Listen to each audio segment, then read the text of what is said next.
સ્થાનિક સ્વરાજ્યની ચૂંટણીનો માહોલ જામ્યો છે ત્યારે છોટાઉદેપુરના ક્વાંટના હાફેશ્વરના 4 ફળિયાના લોકોએ રસ્તો ન બનતા ચૂંટણી બહિષ્કારની ચીમકી ઉચ્ચારી છે।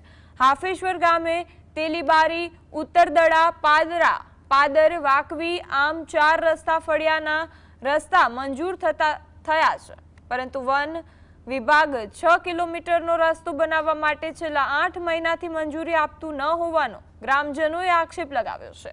રસ્તાની મંજૂરી ન મળતા લોકો કાચા રસ્તા પરથી પસાર થવા મજબૂર છે।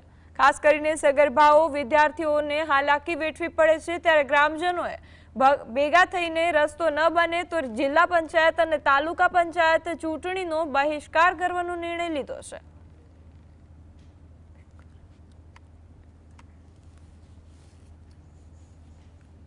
આ વિસ્તારોમાં સરકાર ડેવલપ ન કરતી હોવાને કારણે જેવા કે રસ્તા અને પાણીની જરૂરિયાતો નથી, એના માટે લોકો બહાર મજૂરીએ જતા હોય છે।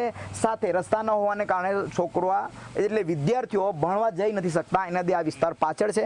તો આજે આ હાફેશ્વરના ગામના જે લોકો છે એ ભેગા થયા છે, એમનું એક જ કારણ છે કે અહીં સરકાર રસ્તો બનાવે જેથી અમારો વિકાસ થાય।